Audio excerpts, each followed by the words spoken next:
Bonjour, bonjour, chers amis internautes. Bambote Nabino, c'est Didier Masuki. Mobile Mande Fapembe original, puisque Mande Fapembe va comme belé. Didier Masuki, moi, la c'est toujours, na pessimino Bambote et belé par Bozali. Chers amis, le tour de Bela, les Kamoyo et Moulene Ndekonabiso, à Otokosala, na Katiamboka Kinshasa, Ndekonabiso, na Kombo ya JP Souda, au niveau. Moi, en Hollande, Banamio Swagal un garçon très gentil. Vraiment, félicitations à lui, puisque à tout ça, Pierre Tombal, même pas Pierre Tombal c'est seulement en même temps mausolée. Il y a papa Naé, papa Pierre Maketo Makanda. Oh, il va tout le monde combat à Soudaf Zahir. Donc, on a vu ça, JP Soudaf. Au niveau, depuis Hollande, félicitations à toi. Nous allons comme on a bandé konangai. À autre sala, Pierre Tombal en même temps, Pierre Tombal et Landi Sibongo mausolée. Donc maintenant Pierre Tombal a bien après à Sali mausolée, il y a papa Nabiso Pierre Maketo Makanda Soudaf Zahir. Papa Oboye Bike, Bana Kinshasa soit bien bazaki ba parmi ba grand commerçant en Mboka Nabiso Congo a travaillé ba né et belé en tant que commerçant. Bana Bumbu, Selembao, Bandal, Kasavubu, Kinshasa Mobimba, Bayebie. Et Bembe, cimetière na Ezaka abandonné pendant 40 ans. Moutoumouné na Kombo à Soudap, Zahir. Cimetière na Ezaka abandonné pendant 40 ans. Mais mon anaïa mobali atali abike non. O azali papa o ya sali mingi pona biso na vie, a sali mingi pona mboka o ya Zahir. Et na ko tika papa na ngaboyete akiti Kinshasa asali mausolée ya munene ya kitoko ndenge bokomona na ba image na hôtel bino. C'est quelqu'un à féliciter de Grabiso JP Soudaf au niveau, yaza au niveau. Quand on dit au niveau, yaza au niveau. Donc papa biso Pierre Maketo Makanda a bénéficié de l'eau comme nene oyo mona na asali lié vraiment félicitations à lui, félicitations et belé. Donc on attend mingité. Bon, on a ba image. Anyokwami, Hollande, Kinshasa, Congo central, à Sali Makambe Belé, Oya le Bézarimi, qui était pour le Nora, on ba image. Ce sont des images quand même, avec des images amateurs, où ils ont marqué dans ba téléphone. Tout comprendre que tout à l'heure, on est mais au moins, beaucoup de monde a eu comme Oyo, nous avons JP Soudaf au niveau, à tout la papa, n'a vu Pierre Maketo Makanda. Vraiment, Soudaf Zahir, bah hommage à toi, papa. Que ton âme repose en paix, bien que Koufika la mette le bar toujours bon, paix à ton âme. Nous avons besoin de beaucoup, nous avons appelé Penalo, il y a le beau qu'on a mobile. Donc, j'attends minute, toi, on a une image, n'est-ce pas, le Kabongo, cérémonie, on sort au Banda, Kinshasa, le Congo central, Bassadi, mausolée. À cette ouverture, il y a mausolée, il y a l'église catholique, dans Saint-Joseph, il y a Matongé. Et après, après avoir Kokeniko, ça là-bas, évidemment, au Baout Kosal. Merci beaucoup. Toi, on a une bonne image.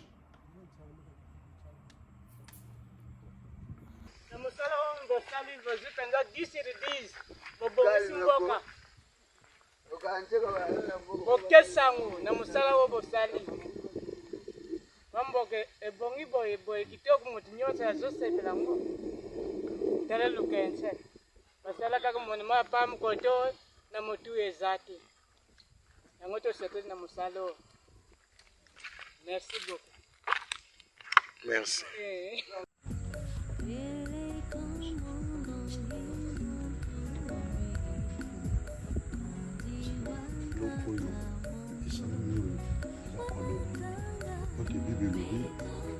Honore ton père et ta mère. Honorer papa Nayo, honorer maman Nayo. Et yo vivre longtemps. Nous pour nous, famille Sali, Banga Sali, ils ont honoré papa. Tout le monde a honoré papa. Des fois, c'est une terre pour que tu ailles bien monter. Donc, n'a pas pu y aller. N'a pas pu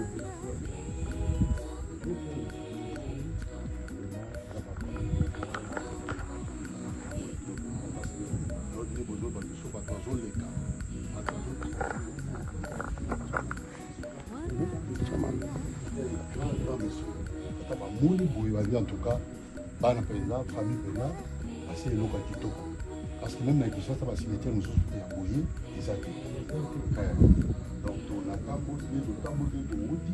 totamboli tozomona basimetiere mais atikali komona oyo eza mozoli vraiment nzambe apambola bino mpenza na nde boza awa ebe na papa nzambe apambola bino donc vraiment nzambe abatia biso ozofungola esika papa azali toye na kimia donc na kombo na yesu masila andi tosomeli awa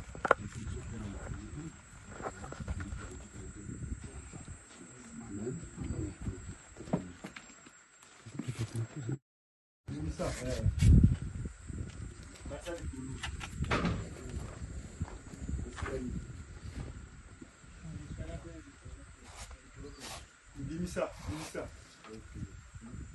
Limisa. Matsa oyase.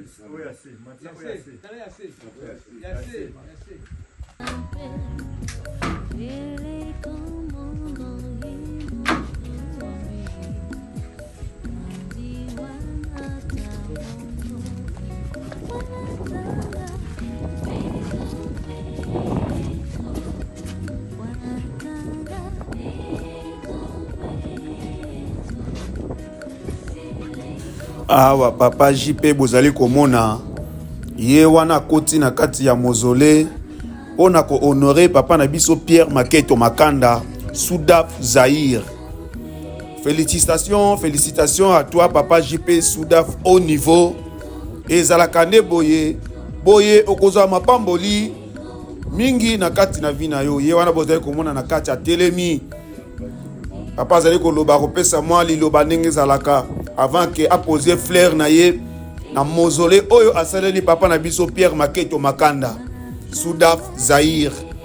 Merci à toi papa JP au niveau papa na biso JP Soudaf au niveau depuis Hollande ye wana telemi balingi kofongola bongo statue oyo basaleli papa na biso ye wana simbi fleur na ye azali koposer fleur na ye mpona kohonorer papa na biso tolanda bongo ba image.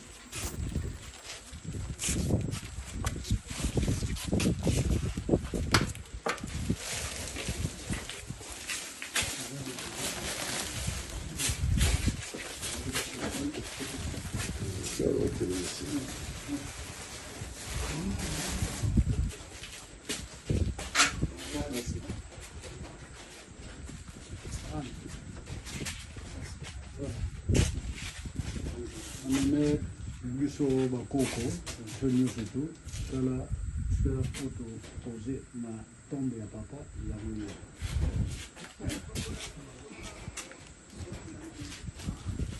Merci.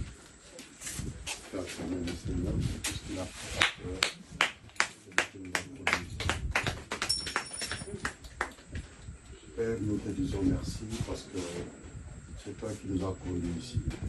C'est vrai, dans le cadre programme de cela qui vous était. Les âmes permettent de se trouver dans le temps où il y a papa, dans le mausolée, nous avons battu une zéro biso qui te comme quatre et cinq ans.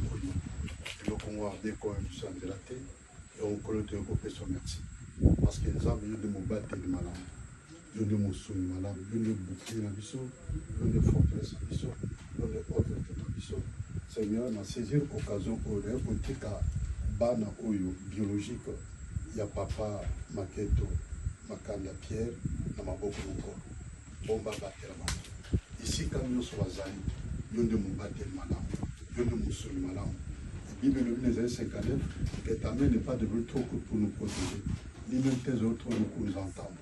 Seigneur, étends ta main pour protéger chaque enfant et devant Dieu ya papa Maketo Makanda Pierre esika bazali papa Zambe Bible na kata Bible na zonge suzo parce que je suis moi-même touché comme on a œuvre oyo na kata mboka na l'équipe esika mboka belé na moni mozola boité Bible dit honore ton père et ta mère tala eloko bara basali ba honorer papa ou abisi baoki parce que ceux qui papa za la kate les bana pe bazate so papa bota makate les bana pe bota mite tala honneur bana bazo sala à titre posthume papa aza suna bomoité mais Banabi, il faut honorer Papa Nabiso. Du beauté lobby, il faut honorer Oyabiso Ndeko. C'est pourquoi Zambé, Papa, Seigneur Dieu, Bible lobby, c'est la promesse où il a dit Sami, honore ton père et ta mère. C'est alors que tu vivras longtemps. Bana Oba vivre longtemps. Maladie, blocage, limitation, nyonso omo pepa munguna, eza musika bana oyo. Na ekotika bana kata na bokono. Na ekotika pe libota mobiba oba zompe awa esika mozole zali esika toma papa zali Zambe libota zali awa na tigma ompe kata na bokono bomba batela bango père Zambe tina ba ange no va camper tout autour de nous afin de nous arracher de danger. Biologie qui est tombe à ton côté, digne à ta droite, toi tu ne seras pas à terre.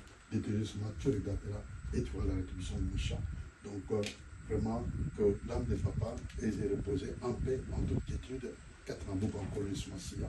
Voilà, tout bon de bon, comme tu as soin, ça va te t'équiper aux hommes à la mission, tant que tu vas aux hommes à la mission, n'est-ce pas la mission. La ligne de copie au côté, Zanta mission aux hommes, Tikala Pinamango. Parce que tu t'appelles Emmanuel, Dieu parmi les hommes. Seigneur, nous te bénissons, au nom puissant du Christ, de bon Dieu le Amen. Amen. Je vais te comme beaucoup.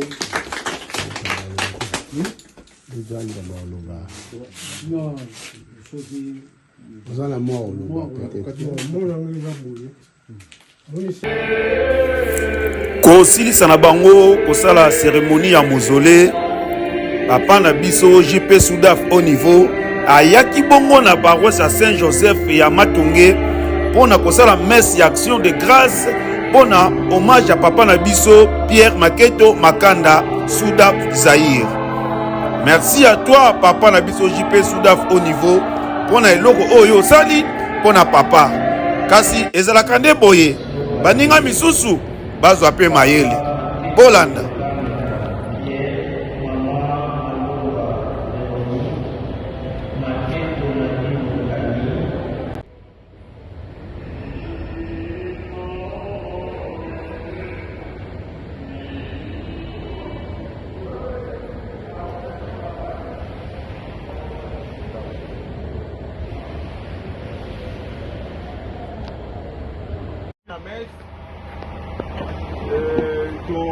la messe pour les 4 on a le programme à 27 Bamsou va se poser des questions mais ezanine la wana tourner tout tika maloba et pas passer na biso pasteur Richard dia ko sambela pona ko remercier Nzambe pona circonstance ya lelo et puis a ko zana mwa liloba a ko pesa biso pona beaucoup de biso to milu na biso ya papa na lelo pasteur Innocent. Bonsoir, chers amis. Merci beaucoup. Je vais terminer à la vie. Nous avons famille Maketo, famille à papa Pierre Maketo. Dans circonstances, nous allons prendre hommage, honneur pour vous rendre à titre posthume de paille à papa Pierre Maketo Makanda. Et par maman Véronique Malomba, et par les enfants moitié, Annie Maketo, au Batika Bisso, nous avons Bango.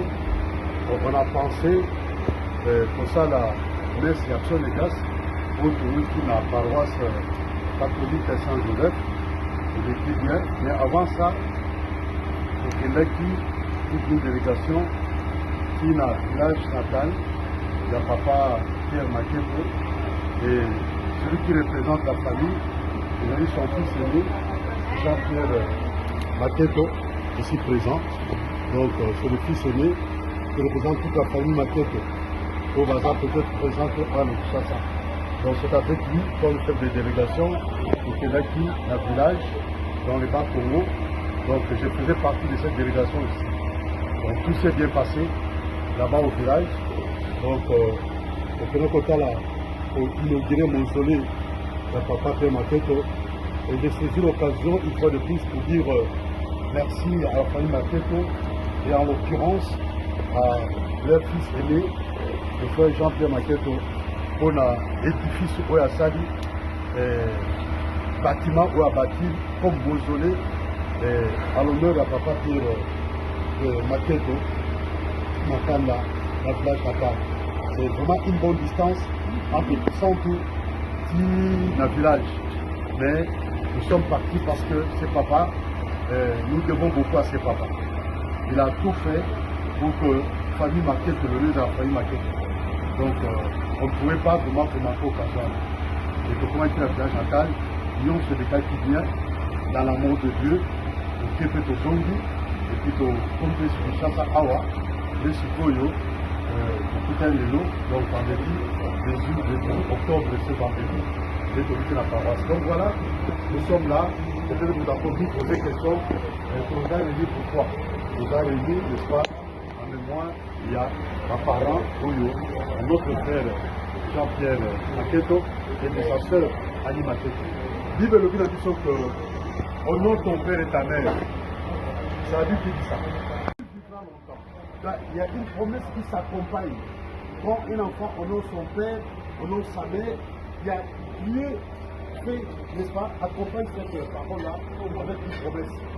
Donc, moi je vais prier pour qu'enfin, que toute la famille, tous les enfants, malgré la conjoncture, malgré grâce à une longue vie, une longue et heureuse vie, grâce à la bien, n'a pas nous à Dobota, à pourquoi papa de marqué grâce à la longue vie. Donc vraiment, tout le monde, pour l'équipe Puna, bateau dans la puissance de ça, c'est pour la première fois dans ce contrée, tout le monde a mausolée à Boui. Mausolée Tito pour Boui. Il y a Tito pour présent. Si vous voyez les images, on va peut-être dans la cimetière, il y a mine, il y a Gombe Awa, soit il y a mine, il y a une seule puissance qui colle là, pour Tito. Vraiment, frère Jean-Pierre, Mathieu Projet, merci beaucoup. Moi, en tant que ton pasteur, depuis la Hollande, donc je suis vraiment très touché. Au Monaco, au Hollande, au Longue Belgique, qui ont petit porté dans le village natal de mes parents, ça vraiment, on ne le veuille ou pas, tout vivra longtemps. Toi et tes frères, tes soeurs, même vos enfants, en tout cas beaucoup plus longtemps et heureusement.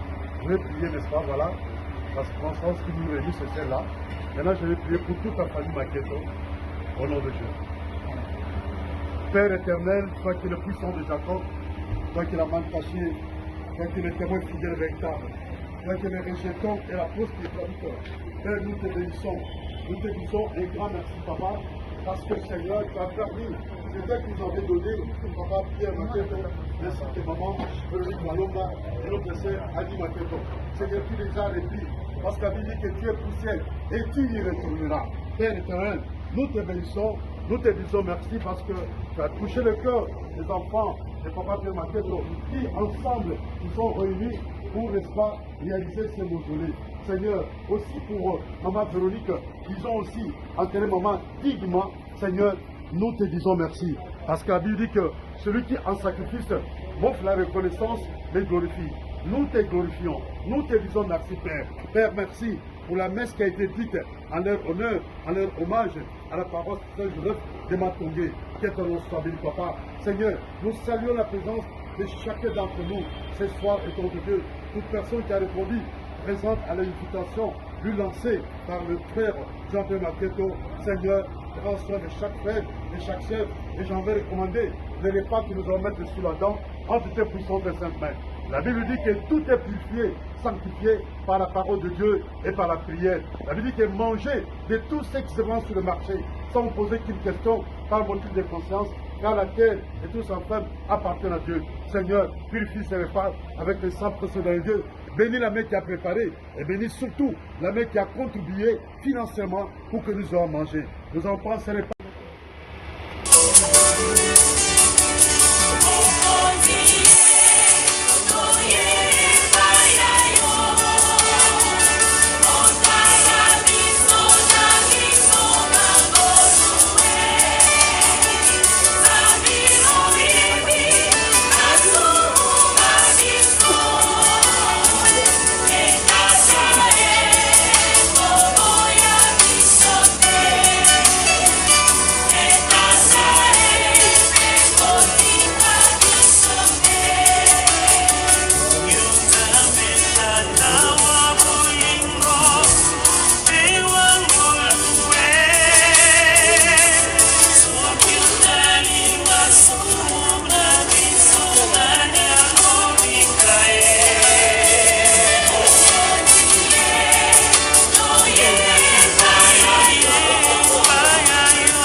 hier awa na momoko oyo ayebaki koto introduction pardon mot de circonstance par rapport à ndenge towuti na messe ya action de grâce ya milimo ya bandeko bakenda mais na nyonso wana eloko nga na retenir par rapport ya mausolée oyo ewuti kosalema kuna na village epai wapi bakenda papa na biso Soudav nayebi te soki yo kozala na mwa maloba likolo wana ya kobakisa. En réalité, d'abord je me présente, c'est l'ingénieur Savant Mutendo. Mausolée oyo pasteur awuti koside na mona ye ezali ngamu tuna réalisaki yango équipe na ngai epuis ngai toconcevoir yango puisque na une équipe ya architecte ngamo l'ingénieur naza na bamaçon baferraillere naza na agisteur. Alors nakendeki une équipe nyonso na baconfrère biso nde motu toréalise œuvre wana sika ba œuvre wana moyen eza te oyeba kopesa biso kunango ko pasteur alobi ke mausolée wana mpena ezali mausolée moko kitoko donc na mboka wana eloko ya bongo esalama te voire même bandeko oyo bavillageois basepeli mpena makasi na eloko oyo mukolo le haut niveau jipe maketo Zaire oyo awuti kosala mpona papa na ye. Bon, effectivement, ça a coûté. Les images parlent d'elles-mêmes. Bande Bakomona, ba image, tout ça, vraiment, est vraiment poétique, ça, on a rencontré, on a. Kolongwa même qui sent qui bambi au temple de Mboka Botoko cité Batmusuté mais na ba commentaire ba de ba cité même ba de Mususu o pe ba laki na misolo ba kunda makuna mais ba sala mausolée ya ndenge wana te to sala ka mausolée te mais to bomisa ki pe ndaku mususu eza pembeni wana alors soko du coût total. Il y a des investigations, il y a des études, il y a des travaux salami.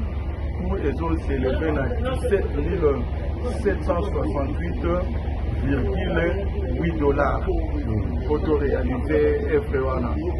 C'est pour avoir, au moment où on a une piste, autobobé un monument. So commis sur place, on a une image. Vraiment, c'est un bijou. C'est un bijou où ils ont parlé d'elles-mêmes. C'est vraiment une première dans le contrée. Vraiment, beaucoup de félicitations. Dans les conditions, je peux m'attendre où il y a des moyens pour réaliser et là qui est le préparation il y a près de 2 ans. Donc, le premier qui fait ça d'investigation, en tout cas, il a eu le temps, il a pour réunir les moyens pour pouvoir ça les locaux. Vraiment, félicitations à mon frère, je peux m'inquiéter. Sika wa otasa na bandeko soki œuvre wana ndenge esalami bongo oyo ezali main d'œuvre wana ezali ya combien de personnes? Bon, nazalaki plus ou moins à 10 personnes. À 10 personnes. 8 personnes pour Witaki na Kinshasa et puis na recruté 2 maçons localement pour accompagner biso na misala wana. Pona motema mabe ezala te quand même. Oui, d'abord ça, mais quelque part pe alaki pona ko diminuer pour minimiser les dépenses de somoni tant au 8 ans on peut pas nous pour parce que cher. D'abord il faut assurer ration à bango besoins médicaux. Nous avions tout prévu, les médicaments, mousse na bango à Golale, en tout cas on avait tout prévu. Véhicule autoloi qui pour nos matériel pour nos sabiso. Alors c'est comme ça que on a dit à 2 personnes localement, surtout qu'il y avait aussi à part les mausolées là comme et elle a dit en terre bâtie mais to crépir en haut de tiroler to ma kwanza vraiment to tiens au pavement ndako elle a ma fenêtre était porte mon même moi tout et Boukani, mais dossier porte en fer, dossier fenêtre en fer, en tout cas, Moussa et Salamat. Merci Benan, j'espère que Bandeko Bayoki, tout sur le Naïmoko, les grands prêtres. Merci à Sona. Merci pour la présence, la présence de Bandeko Mangani, surtout Bayawa. On a déjà des enfants. Merci. Merci.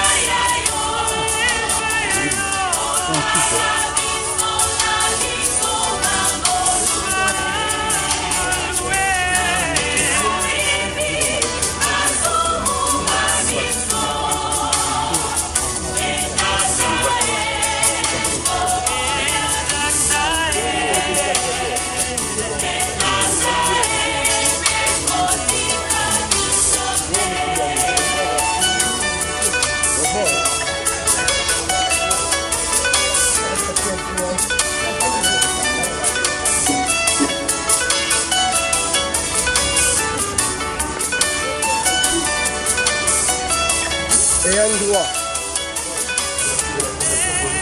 Ouais. Toujours arrêter.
Avis du public.